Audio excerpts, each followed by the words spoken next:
राधे राधे मित्रों, इस वीडियो को देखने वाले हर व्यक्ति पर भगवान श्री कृष्ण की कृपा सदा बनी रहे। आपका जीवन धन, सुख और शांति से भर जाए। घर में लक्ष्मी का वास, मन में गहरी स्थिरता और आत्मा में ईश्वर का प्रकाश सदैव चमकता रहे। तुम दुनिया जीतना चाहते हो, पैसे, नाम, सफलता, सब कुछ, तो पहले अपने मन को जीतो, क्योंकि यही असली युद्ध भूमि है। श्री कृष्ण कहते हैं, जिसने अपने मन को जीत लिया उसने संसार को जीत लिया, क्योंकि संसार तो मन की ही रचना है। हम सोचते हैं कि दुनिया हमें दुख देती है, हालात हमें तोड़ते हैं, लोग हमारे खिलाफ हैं, लेकिन सच्चाई यह है कि जो कुछ भी हम महसूस करते हैं वह हमारे मन की प्रतिक्रिया होती है। अगर मन स्थिर है तो सबसे कठिन परिस्थिति भी आपको हिला नहीं सकती, पर अगर मन ही बिखरा हुआ है तो सबसे आसान रास्ता भी भारी लगने लगेगा। तो आइए समझते हैं इस श्री कृष्ण वाणी का गहरा अर्थ, जो आपके पूरे जीवन को बदल सकती है भीतर से। चलिए आगे बढ़ते हैं। मनुष्य खुद ही अपना मित्र है और खुद ही अपना शत्रु। जो मन पर विजय पाता है वही सच्चा विजेता है। जब श्री कृष्ण ये वाणी कहते हैं तो वे हमें हमारे सबसे बड़े युद्ध की ओर इशारा करते हैं। वो युद्ध जो बाहर नहीं, हमारे भीतर होता है। हर इंसान के अंदर दो शक्तियां होती हैं, एक जो उसे ऊपर उठाती है और एक जो उसे नीचे गिराती है। ये संघर्ष हर दिन, हर क्षण हमारे मन में चलता है।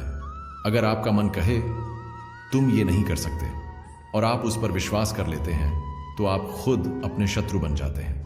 लेकिन अगर उसी क्षण आप अपने मन से कहें मैं कर सकता हूं और खुद को प्रेरित करें तो आप अपने सबसे अच्छे मित्र बन जाते हैं। मन को अगर आपने काबू में कर लिया तो कोई दुख, कोई डर, कोई असफलता आपको तोड़ नहीं सकती। लेकिन अगर मन ही आपके ऊपर हावी हो गया तो बाहर की दुनिया में चाहे जितनी भी सफलता क्यों ना मिल जाए, अंदर आप हमेशा अधूरे और असंतुष्ट रहेंगे। श्री कृष्ण का यह वाक्य हमें यह सिखाता है कि सबसे बड़ी जीत दूसरों पर नहीं, खुद पर विजय पाने में है। मन को साधना ही असली साधना है। जब मन शांत, स्थिर और सकारात्मक हो जाता है तभी जीवन में सच्ची शांति और आनंद आता है। इसलिए हर दिन खुद से पूछो, क्या मैं आज अपना मित्र बन रहा हूं या शत्रु? उत्तर मिलेगा और वहीं से शुरू होगा आत्मविकास का रास्ता। कर्म करो, फल की चिंता मत करो, क्योंकि जो बीज तुम आज बोओगे वही कल जीवन का फल बनेगा। श्री कृष्ण का यह वचन गीता का सबसे प्रसिद्ध और सबसे गहरा संदेश है। इसका अर्थ बहुत सीधा है। हमें अपने काम पर ध्यान देना चाहिए, न कि उसके नतीजों पर। लेकिन असल में इसे जीवन में उतारना आसान नहीं होता, क्योंकि हम सब हमेशा यही सोचते रहते हैं कि हमें क्या मिलेगा। मान लीजिए आप किसी की मदद कर रहे हैं, लेकिन मन में सोच रहे हैं कि बदले में वह भी मेरी मदद करेगा, तो वह निस्वार्थ कर्म नहीं कहलाता। श्री कृष्ण कहते हैं, कर्म तो तुम्हारा अधिकार है, पर उसका फल कैसा होगा, कब मिलेगा, मिलेगा भी या नहीं, ये सब मेरे हाथ में है। जब किसान बीज बोता है तो वो अगले ही दिन फल की उम्मीद नहीं करता। वह धैर्य से मेहनत करता है, पौधे की सेवा करता है और फिर समय आने पर फल भी मिलता है। ऐसे ही हमारे जीवन में भी होता है। हमारे अच्छे कर्म तुरंत नहीं दिखते, लेकिन धीरे धीरे जीवन बदलना शुरू होता है। अगर हम हर काम को ईमानदारी, निष्ठा और सच्चे दिल से करें तो यूनिवर्स, भगवान, समय सब हमारे पक्ष में काम करने लगते हैं। फल की चिंता करने से मन अशांत होता है, डर और लालच पनपते हैं और फिर हम कर्म में डील देने लगते हैं। लेकिन जब हम बिना किसी अपेक्षा के कर्म करते हैं तो वह कर्म पूजा बन जाता है और वहीं से जीवन में चमत्कार शुरू होता है। इसलिए श्री कृष्ण हमें यही सिखाते हैं, तुम सिर्फ कर्मयोगी बनो, बाकी सब मैं संभाल लूंगा। जिसका मन स्थिर है वही सच्ची शांति को जानता है। चंचल मन अशांत रहता है और अशांत मन ईश्वर को नहीं जान सकता। श्री कृष्ण इस वाणी में हमें मन की स्थिति और ईश्वर की अनुभूति के बीच का गहरा संबंध समझा रहे हैं। मन अगर हर समय इधर उधर भटकता रहेगा, कभी भविष्य की चिंता में, कभी अतीत की गलती में, कभी किसी के शब्दों में, तो वह कभी भी शांति को अनुभव नहीं कर पाएगा। और जहां शांति नहीं होती वहां परमात्मा की अनुभूति असंभव है। सोचिए, एक झील तब तक अपने भीतर चंद्रमा का प्रतिबिंब नहीं दिखा सकती जब तक उसका जल स्थिर न हो। उसी तरह हमारा मन जब तक शांत और स्थिर नहीं होता तब तक हम ईश्वर को देख, सुन या अनुभव नहीं कर सकते, क्योंकि ईश्वर बाहर नहीं, हमारे भीतर है। मन जितना चंचल होता है उतनी ही ज्यादा चिंता, डर, गुस्सा और दुख जीवन में बढ़ते हैं। हर छोटी बात पर भावनाएं हिलने लगती हैं और हम खुद को खोने लगते हैं। लेकिन जिसने अपने मन को स्थिर कर लिया, वह परिस्थिति चाहे जैसी भी हो अंदर से शांत रहता है। वही सच्चा योगी है, वही सच्चा भक्त है। वह सिर्फ शांति नहीं जानता बल्कि शांति बन जाता है। श्री कृष्ण हमें यही सिखाते हैं। मन को जीतना ही आत्मा की ओर पहला कदम है और मन को स्थिर करना ही ध्यान का असली उद्देश्य है। जो हुआ अच्छा हुआ, जो हो रहा है वह भी अच्छा है। ईश्वर जो करता है हमारे हित के लिए करता है। श्री कृष्ण की यह वाणी हमें जीवन की सबसे बड़ी सच्चाई सिखाती है। हर घटना, चाहे वह हमें अच्छी लगे या बुरी, कहीं ना कहीं हमारे भले के लिए ही होती है।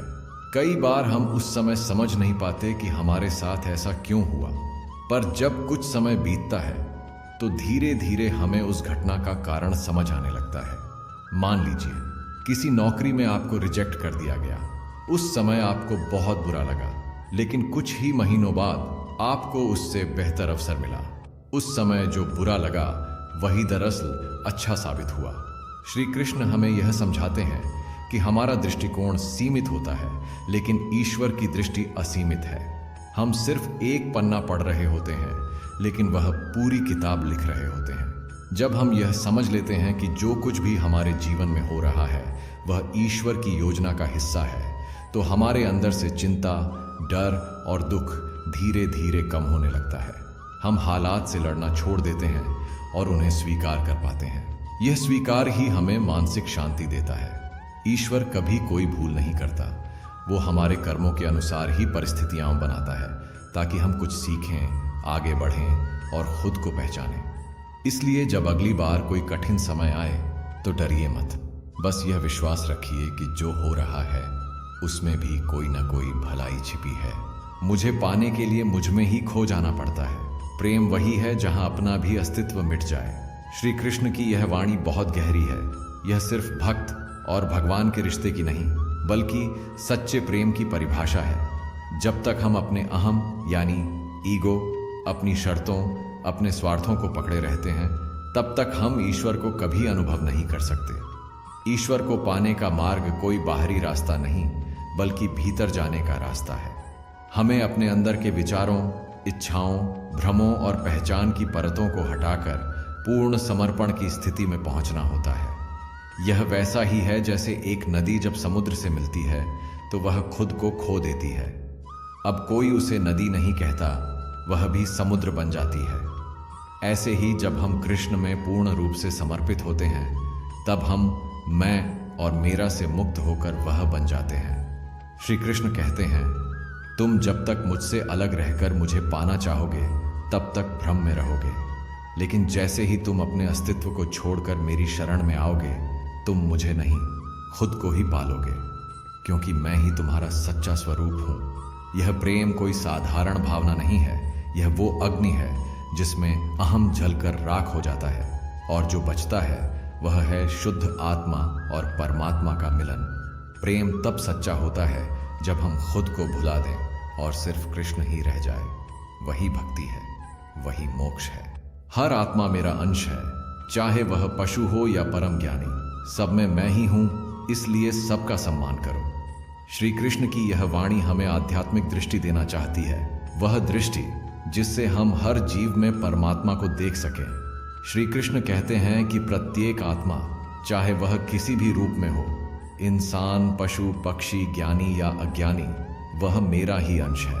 जिस तरह समुद्र की हर बूंद में समुद्र की पूरी शक्ति छिपी होती है, उसी तरह हर आत्मा में ईश्वर का अंश होता है। लेकिन हम अक्सर भूल जाते हैं। हम किसी ज्ञानी व्यक्ति को सम्मान देते हैं और किसी गरीब, साधारण या अज्ञानी को तुच्छ समझते हैं। हम किसी पशु को बेबस समझते हैं और किसी महान व्यक्ति को पूजते हैं। पर श्री कृष्ण हमें सिखाते हैं कि जो सच्चा भक्त है वह भेदभाव नहीं करता। वह जानता है कि ईश्वर सिर्फ मंदिर में नहीं, हर प्राणी में विद्यमान है। इसलिए जब आप किसी को अपमानित करते हैं, तब आप ईश्वर के ही अंश का अपमान करते हैं। और जब आप किसी को प्रेम से देखते हैं, चाहे वह किसी भी स्थिति में हो, तब आप सच में श्री कृष्ण को सम्मान देते हैं। यह विचार केवल आदर्श नहीं है, यह जीवन का मूल है। अगर हम हर प्राणी को एक आत्मा मानकर व्यवहार करें तो इस संसार में हिंसा, नफरत, द्वेष और भेदभाव की कोई जगह न बचे। सब में वही कृष्ण है। इसलिए किसी को छोटा मत समझो और किसी को बड़ा कहकर खुद को छोटा मत बना। हर आत्मा का आदर करो, क्योंकि सबका मूल एक ही है, श्री कृष्ण। जिसे स्वयं पर विश्वास नहीं, वह मुझ पर भी विश्वास नहीं कर सकता। आत्मा में जो दृढ़ है वही ईश्वर तक पहुंचता है। श्री कृष्ण की यह वाणी हमें आत्मविश्वास और ईश्वर भक्ति के बीच का गहरा संबंध समझाती है। अक्सर हम सोचते हैं कि भगवान पर भरोसा करना ही भक्ति है, लेकिन श्री कृष्ण कहते हैं, तब तक तुम मुझ पर विश्वास नहीं कर सकते जब तक तुम्हें खुद पर भरोसा न हो। क्योंकि ईश्वर बाहर नहीं, हमारे भीतर है। हमारा आत्मा ही उसका प्रतिबिंब है। अगर हम अपनी आत्मा को ही कमजोर, डरपोक या असहाय समझते हैं तो हम उस ईश्वर की शक्ति को भी नहीं पहचान पाते जो हमारे अंदर छिपी है। जब कोई व्यक्ति खुद से कहता है मैं कुछ नहीं कर सकता, तो वह अनजाने में ईश्वर की दी हुई शक्ति का अपमान करता है। श्री कृष्ण कहते हैं, जो अपने अंदर छुपी दिव्यता को पहचान लेता है वही मेरे सच्चे स्वरूप तक पहुंचता है। विश्वास का बीज पहले अपने भीतर बोना पड़ता है। जब हम खुद को सच्चे हृदय से स्वीकार करते हैं, अपनी अच्छाइयों और कमजोरियों के साथ, तब हमारा आत्मविश्वास मजबूत होता है। और जब आत्मा में स्थिरता और श्रद्धा आती है, तब हम ईश्वर को सिर्फ मंदिरों में नहीं, हर क्षण महसूस करने लगते हैं। यही कारण है कि जो खुद से डरता है वह भगवान से भी दूर रहता है, और जो खुद को जानता है वह भगवान को पा ही लेता है। मोह से मुक्त हो जाओ, तभी मुझ तक पहुंच पाओगे। जुड़े रहो प्रेम से, पर बांधे मत किसी को। श्री कृष्ण की यह वाणी हमें एक बहुत ही सूक्ष्म लेकिन गहरे भेद को समझाती है, प्रेम और मोह का फर्क। अक्सर हम जिसे प्रेम समझते हैं वह वास्तव में मोह होता है। मोह वह होता है जहां हम किसी को अपनी इच्छा के अनुसार चलाना चाहते हैं, जहां हम अपना कहकर उसे पकड़ कर रखते हैं, और अगर वह हमारे अनुसार न चले तो हमें पीड़ा होती है। लेकिन श्री कृष्ण प्रेम को बांधने वाली चीज नहीं, मुक्त करने वाली भावना कहते हैं। प्रेम वह है जहां आप किसी से जुड़ते हैं लेकिन उसे उड़ने की आजादी भी देते हैं, जहां आप किसी के जीवन में सहभागी बनते हैं लेकिन उस पर अधिकार नहीं जमाते। मोह हमें दुख देता है क्योंकि उसमें अपेक्षा होती है। प्रेम शांति देता है क्योंकि उसमें समर्पण होता है। मोह हमें ईश्वर से दूर ले जाता है क्योंकि हम बाहरी संबंधों में उलझे रहते हैं, और प्रेम हमें ईश्वर के करीब लाता है क्योंकि वह निस्वार्थ होता है। श्री कृष्ण यह नहीं कहते कि तुम किसी से प्रेम मत करो, वह तो खुद राधा से प्रेम का प्रतीक है। लेकिन उनका प्रेम कभी बंधन नहीं था, वह पूर्ण स्वतंत्रता और आत्मिक जुड़ाव का उदाहरण था। अगर तुम किसी को बांधना चाहते हो तो वह मोह है। अगर तुम उसे उड़ने दो और फिर भी दिल से जुड़े रहो तो वह प्रेम है। और जब तुम्हारा दिल मोह से खाली हो जाता है, तब उसमें श्री कृष्ण उतरते हैं, क्योंकि वे वहीं रहते हैं जहां स्वार्थ नहीं, केवल समर्पण होता है। धर्म वह है जो आत्मा को ऊपर उठाए, बाकी सब सामाजिक दिखावा है। श्री कृष्ण की यह वाणी हमें धर्म की असली परिभाषा समझाती है। आज हम धर्म को बाहरी चीजों से जोड़ चुके हैं, जैसे जात पात, पहनावा, रीति रिवाज, पूजा पाठ की शैली, मंदिर जाना या उपवास करना। पर श्री कृष्ण कहते हैं, सच्चा धर्म वो नहीं जो बाहर दिखता है, बल्कि वो है जो भीतर आत्मा को शुद्ध करे और ऊपर उठाए। अगर कोई रोज पूजा करता है लेकिन उसके मन में क्रोध, घृणा और अहंकार भरा है, तो वह सच्चा धार्मिक नहीं है। वहीं अगर कोई चुपचाप दूसरों की सेवा कर रहा है, सच्चाई से जी रहा है, किसी का दिल नहीं दुखा रहा, तो वह बिना किसी प्रदर्शन के धर्म को जी रहा है। धर्म का मतलब है अपने भीतर की अच्छाई को जागृत करना और बुराई से लड़ना। अगर कोई कर्म, कोई पूजा, कोई नियम आपको विनम्र, करुणावान, शांत और सच्चा नहीं बना रहा, तो वह सिर्फ एक परंपरा है, आत्मा की यात्रा नहीं। श्री कृष्ण हमें बताते हैं कि सच्चा धर्म वही है जो आपके अहं को मिटाए, आपके मन को निर्मल बनाए और आपके जीवन को दूसरों के लिए लाभकारी बना दे। जो धर्म दूसरों को नीचा दिखाने लगे, जो धर्म डर फैलाए या लड़ाई कराए, वह धर्म नहीं, सिर्फ सामाजिक दिखावा है। धर्म कोई प्रदर्शन नहीं है, धर्म वो दीपक है जो भीतर जलता है और पूरे जीवन को प्रकाशित करता है। जब जब अधर्म बढ़ेगा मैं स्वयं आऊंगा, पर पहले तुम अपने भीतर के अधर्म को पहचानो। श्री कृष्ण की यह वाणी गीता का एक प्रसिद्ध वचन है जिसे अक्सर हम बाहरी दुनिया से जोड़कर देखते हैं। हम सोचते हैं कि जब समाज में पाप, अन्याय और अत्याचार बढ़ेगा तब भगवान किसी रूप में अवतार लेकर आएंगे और सब ठीक कर देंगे। लेकिन श्री कृष्ण का संकेत केवल बाहर की दुनिया के लिए नहीं है, वह हमें हमारे भीतर झांकने की प्रेरणा देते हैं। अधर्म सिर्फ युद्ध, झूठ या हत्या नहीं होता। अधर्म तब भी होता है जब हम भीतर से सत्य, करुणा, संयम और न्याय को भूल जाते हैं। जब मन में लालच आता है, जब हम किसी को नीचा दिखाते हैं, जब हम सच जानते हुए भी चुप रहते हैं, तो यह सब हमारे भीतर का अधर्म है। श्री कृष्ण कहते हैं कि मैं जब जब अधर्म बढ़ता देखता हूँ तब तब आता हूँ, लेकिन वह केवल धरती पर जन्म लेकर ही नहीं आते, वह हमारे भीतर भी प्रकट होते हैं जब हम खुद को बदलने का निर्णय लेते हैं। जब हम अपने भीतर के अहंकार को पहचानते हैं, अपने अंदर की असत्यता, ईर्ष्या, घृणा और स्वार्थ को देखकर उनसे मुक्ति की कोशिश करते हैं, तो वहीं से कृष्ण की उपस्थिति शुरू हो जाती है। बाहर का अधर्म तभी मिटेगा जब हर व्यक्ति अपने अंदर की अंधकार को दूर करना शुरू करेगा। भगवान का सबसे बड़ा अवतार तब होता है जब इंसान खुद को समझकर अपनी आत्मा की आवाज सुनकर जीना शुरू करता है। इसीलिए इंतजार मत करो कि कोई कृष्ण बाहर से आएगा, तुम खुद अपने भीतर का अर्जुन बनो और तब कृष्ण खुद चलकर आएंगे।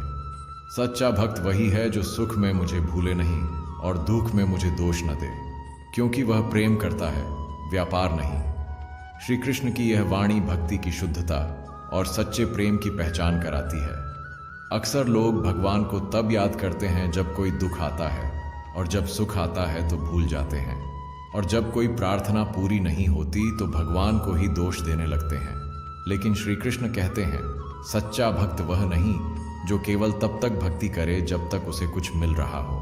सच्चा भक्त वह है जो सुख में भी ईश्वर को उतनी ही श्रद्धा से याद करता है जैसे दुख में करता है, और दुख आने पर भी ईश्वर से रुष्ट नहीं होता, बल्कि उस कठिन समय में भी यह जानता है कि जो हो रहा है उसमें भी प्रभु की कोई योजना होगी। यह भक्ति एक व्यापार नहीं है जहां हम कहते हैं, हे भगवान, मैंने आपको पूजा, अब आप मुझे फल दो। यह तो प्रेम है जहां कोई शर्त नहीं होती। जैसे माँ अपने बच्चे से बिना किसी अपेक्षा के प्रेम करती है, वैसे ही सच्चा भक्त ईश्वर से केवल प्रेम करता है, चाहे उसे कुछ मिले या न मिले। जिस दिन हमारी भक्ति अपेक्षाओं से मुक्त हो जाती है, उस दिन ईश्वर हमारे जीवन का केंद्र बन जाते हैं, केवल समस्या का समाधान नहीं। श्री कृष्ण यही सिखाते हैं, अगर तुम मुझे केवल दुख में याद करते हो तो तुम जरूरतमंद हो, लेकिन अगर तुम सुख में भी मुझे उसी भक्ति से पुकारते हो तो तुम सच्चे प्रेमी हो। शत्रु बाहर नहीं, अंदर छुपा है, काम, क्रोध, लोभ। पहले अपने भीतर युद्ध लड़ो, फिर संसार जीतना आसान होगा। श्री कृष्ण की यह वाणी हमें सिखाती है कि जीवन का सबसे बड़ा युद्ध तलवारों से नहीं, बल्कि मन के भीतर लड़ा जाता है। हम अक्सर सोचते हैं कि हमारे जीवन के शत्रु बाहर हैं, कोई व्यक्ति, कोई परिस्थिति, कोई कठिनाई, लेकिन श्री कृष्ण स्पष्ट करते हैं कि असल शत्रु हमारे ही भीतर छिपे हैं।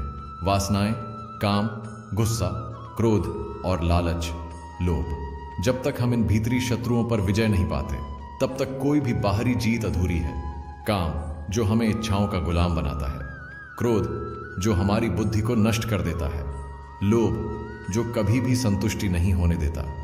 इन शत्रुओं के कारण ही हम जीवन में भटकते हैं, दुखी होते हैं और ईश्वर से दूर हो जाते हैं। श्री कृष्ण कहते हैं कि महाभारत का असली युद्ध कुरुक्षेत्र में नहीं, तुम्हारे अंतःकरण में होता है। जब तुम अपने अंदर के अधर्म से, यानी इन विकारों से युद्ध करोगे और उन्हें हराओगे, तभी तुम बाहर की दुनिया में सच्ची स्थिरता, सफलता और शांति पा सकोगे। हर सुबह अपने मन से पूछो, क्या आज मैंने अपने क्रोध को जीता? क्या मैंने लालच को छोड़ा? क्या मैंने अपनी इच्छाओं को नियंत्रण में रखा? यदि हाँ, तो तुम जीत की ओर बढ़ रहे हो। यदि नहीं, तो युद्ध अब भी बाकी है। यह भीतरी युद्ध हर दिन लड़ना होता है, और जिस दिन तुम खुद पर विजय पालोगे, उस दिन तुम्हें कोई बाहरी शक्ति नहीं हिला सकेगी। प्रेम वह है जो भक्ति में बदल जाए, और भक्ति वह है जो स्वार्थ से परे हो।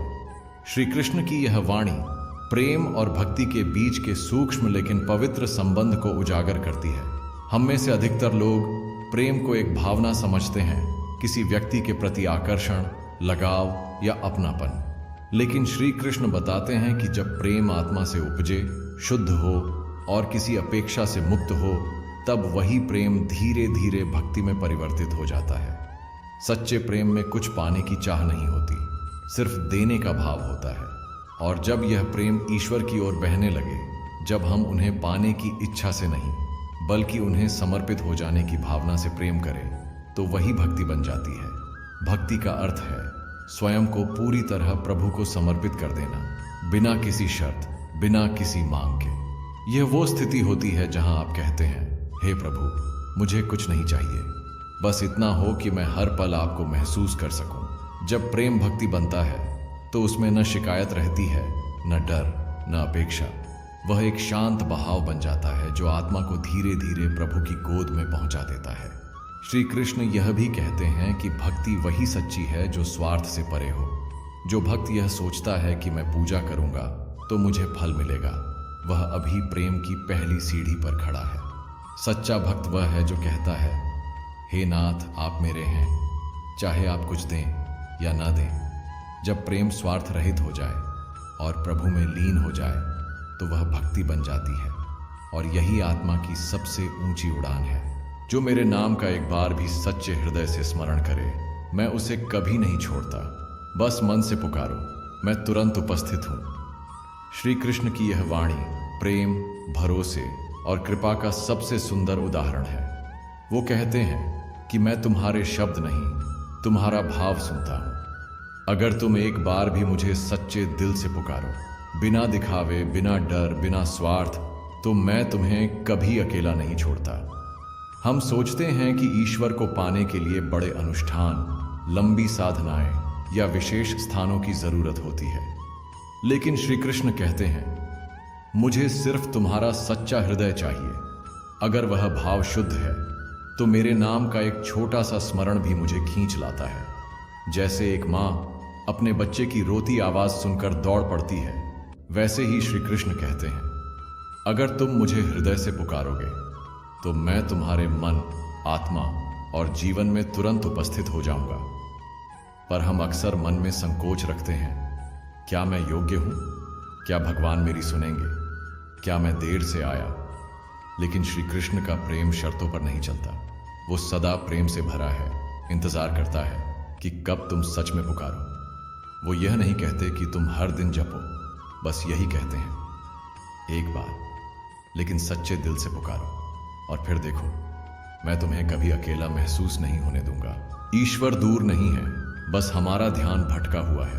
एक सच्ची पुकार, एक नम्रता भरी आवाज, और श्री कृष्ण खुद तुम्हारे हृदय में प्रकट हो जाएंगे। मौन सबसे बड़ा उत्तर है, वहां जहां शब्द हार जाते हैं। श्री कृष्ण खुद गीत बोलते हैं पर जानते हैं मौन की शक्ति। श्री कृष्ण जिन्होंने अर्जुन को युद्ध के बीच में गीता का दिव्य ज्ञान दिया, वही श्री कृष्ण हमें यह भी सिखाते हैं कि हर स्थिति का उत्तर शब्दों से नहीं दिया जा सकता। कुछ सवाल ऐसे होते हैं जहां तर्क चुप हो जाते हैं, कुछ पीड़ाएं ऐसी होती हैं जहां कोई शब्द मरहम नहीं बन सकता, वहां मौन ही सबसे बड़ा उत्तर बन जाता है। मौन का अर्थ यह नहीं कि आप डर गए या कमजोर हैं, बल्कि यह वह अवस्था है जहां आप अपने अंदर उतरते हैं, जहां आप प्रतिक्रिया नहीं, प्रेरणा से जीने लगते हैं। कभी कभी जब कोई आपको अपमानित करता है, जब लोग आपके इरादों को गलत समझते हैं, या जब कोई संबंध टूट जाता है, तो बार बार समझाने से कुछ नहीं बदलता। वहां मौन अपनाकर ईश्वर पर भरोसा करना ही सबसे उच्च उत्तर होता है। श्री कृष्ण ने स्वयं कई बार मौन अपनाया। उन्होंने कई युद्धों को बिना हथियार उठाए केवल मौन, दृष्टि और कर्म से जीत लिया। मौन आपको भीतर से मजबूत बनाता है। यह आत्मा की आवाज सुनने का माध्यम है, और जब भीतर का शोर शांत हो जाता है, तब ईश्वर की आवाज स्पष्ट सुनाई देने लगती है।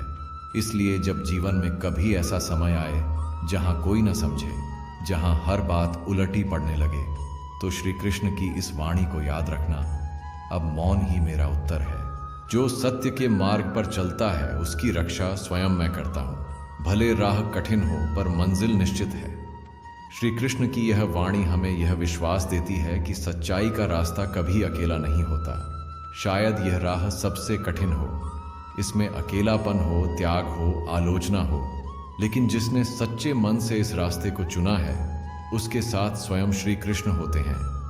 दुनिया झूठ से भरी हो सकती है, लोग चालाकियों से आगे बढ़ सकते हैं और आपको यह लग सकता है कि सत्य का कोई मूल्य नहीं बचा, पर श्री कृष्ण कहते हैं तुम बस डटे रहो, मैं तुम्हारी रक्षा स्वयं करूंगा।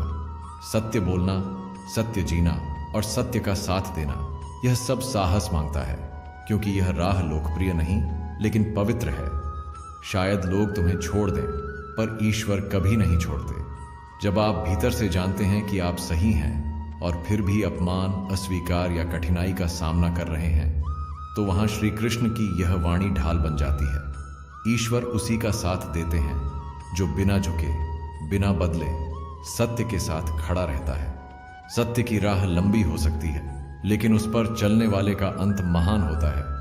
वहीं से आत्मा की जीत शुरू होती है। सच्चा योगी वही है जो अपने हृदय में सबके लिए दया रखता है, न कि केवल ध्यान में बैठने वाला। श्री कृष्ण इस वाणी में हमें योग का असली अर्थ सिखा रहे हैं। आजकल हम योगी उसे मानते हैं जो पहाड़ों में ध्यान लगाता है, आंखें मूंद कर बैठा होता है, शरीर से तप करता है। लेकिन श्री कृष्ण कहते हैं कि सिर्फ आंखें बंद करने से कोई योगी नहीं बनता। जो हर जीव में ईश्वर को देखता है और हर हृदय के लिए करुणा रखता है, वही सच्चा योगी है। ध्यान करना एक साधना है, लेकिन दया भाव रखना एक जीवन शैली है। यदि आप ध्यान कर लें लेकिन किसी भूखे को देखकर मन न पिघले, किसी दुखी को देखकर दिल न कांपे, तो वह योग अधूरा है। वह केवल शरीर का व्यायाम है, आत्मा की साधना नहीं। योग का अर्थ है जोड़ना, ईश्वर से जुड़ना, आत्मा से जुड़ना और फिर हर आत्मा को एक मानकर जीना। जब हम ऐसा करते हैं तो हमारे मन में किसी के लिए घृणा नहीं, नफरत नहीं, द्वेष नहीं, बल्कि केवल समझ, प्रेम और दया होती है। श्री कृष्ण यह स्पष्ट करते हैं, ध्यान में बैठने वाला साधक हो सकता है, लेकिन दया रखने वाला ही योगी कहलाता है। इसलिए सच्चा योग तब होता है जब हम न सिर्फ अपने भीतर उतरते हैं, बल्कि अपने हृदय को इतना बड़ा बना लेते हैं कि उसमें हर प्राणी के लिए जगह हो जाए। जिसने अपने मन को जीत लिया उसने संसार को जीत लिया, क्योंकि संसार मन की ही तो रचना है। श्री कृष्ण की यह वाणी जीवन का गहरा रहस्य खोलती है कि दुनिया बाहर नहीं, सबसे पहले हमारे मन में बसती है।